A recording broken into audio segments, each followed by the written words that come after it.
I have shown several smartphones, from cheap smartphones to smartphones with the best specifications and technology, to help you choose the ideal smartphone for you. But today, we'll see the specifications of a smartphone with a lot of potential.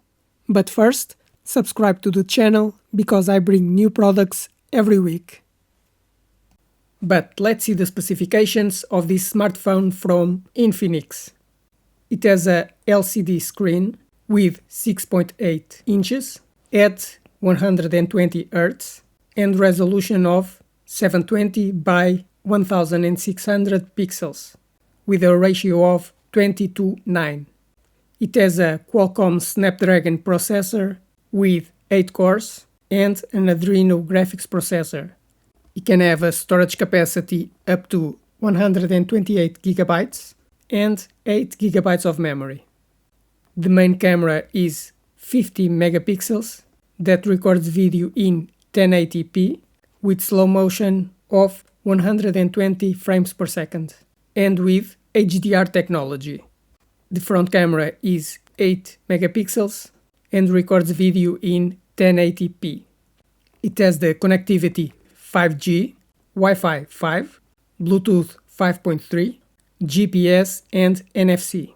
It also has a USB 2.0 Type-C connection for charging the battery and transferring files to the computer.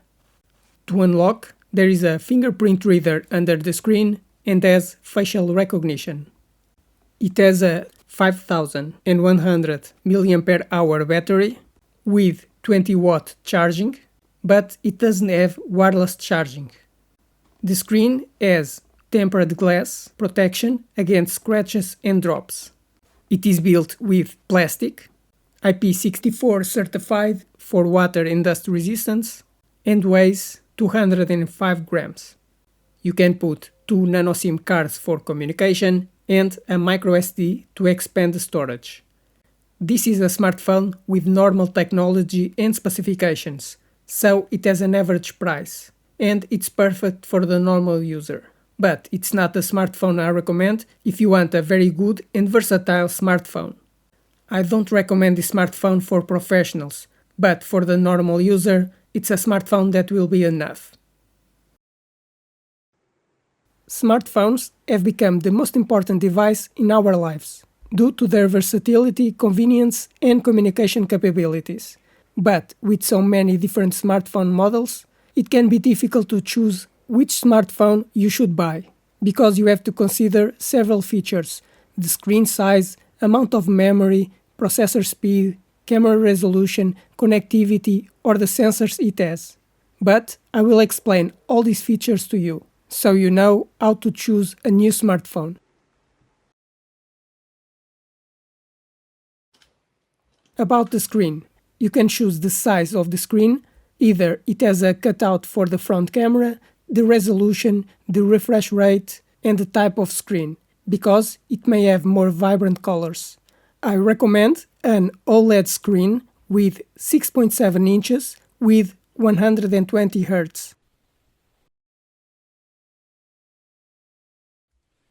About the processor. The processor is very important, because the faster it is, the faster the smartphone will work and the smoother your interaction will be. A processor can have multiple cores, speeds, and an integrated graphics processor, which is very important for gaming. I recommend that it have a MediaTek or Snapdragon processor with at least 6 cores at 2.4 GHz.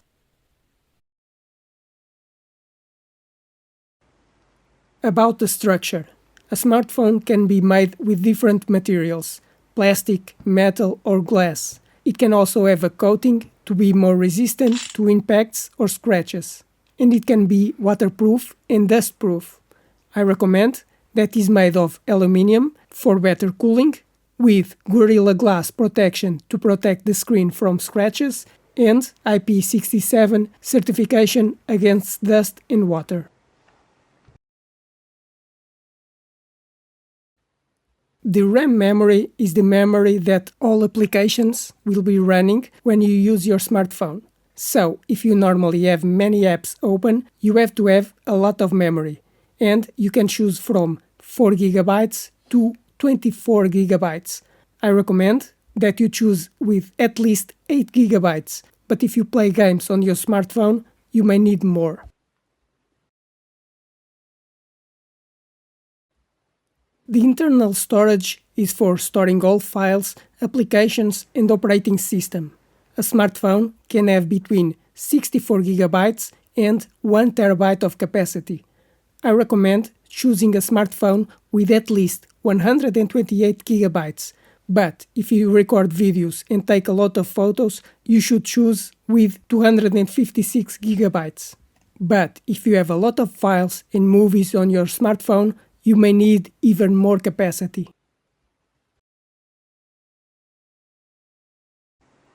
The smartphone normally has two types of cameras, the rear camera and the front camera. The rear camera is the main one, with higher quality and can have 4 different cameras. A camera can have a very large sensor for better imaging, better sensitivity at night, take photos up to 50 megapixels and record in 8K. I recommend that you choose a camera that records videos in at least 1080p and captures photos in 12 megapixels.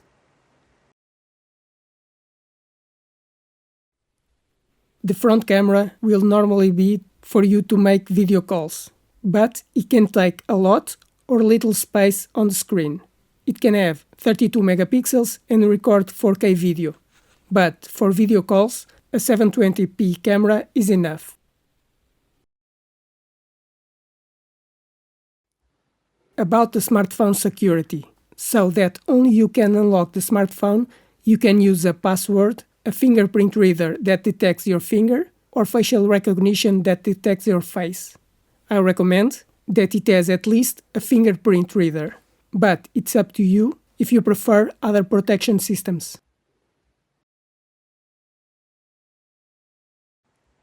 With smartphones becoming thinner and thinner, some connections are no longer existing. But a smartphone can have an audio and USB connection. I recommend a smartphone with a USB Type-C connection for power charging and copying files to the computer. But if you need to connect headphones or a wired sound system, it must also have an audio connection.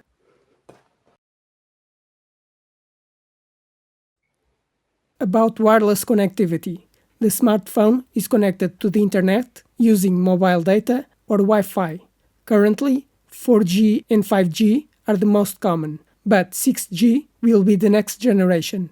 To connect to Wi-Fi, you can have Wi-Fi 5 with speeds of 3 gigabits or Wi-Fi 6 with 9 gigabits, and Bluetooth for communicating with nearby devices. I recommend that you choose a smartphone with 5G communication, Wi-Fi 6 and Bluetooth 5. But a smartphone can also allow compatibility with other cards, because a smartphone can have 2 SIM cards for mobile communication, but you can also put a microSD card to expand the storage capacity. The smartphone has at least one nano SIM card, but if you need to expand the storage, you can also put a microSD card.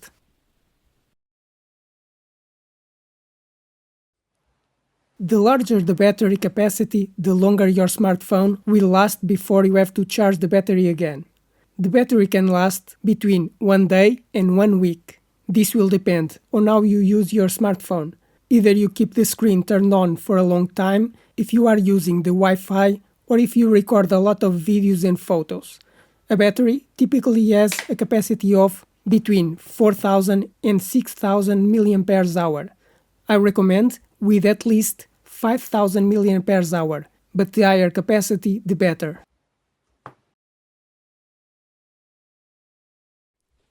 Charging the battery can be done in 2 ways, wired or wireless. Wired charging can be between 10 watts and 240 watts. The higher the power, the faster will charge, being able to charge your smartphone in 15 minutes. Wireless charging can be done between 5 watts and 50 watts. I recommend that you have at least 20 watts of charging, which will charge the smartphone in 40 minutes.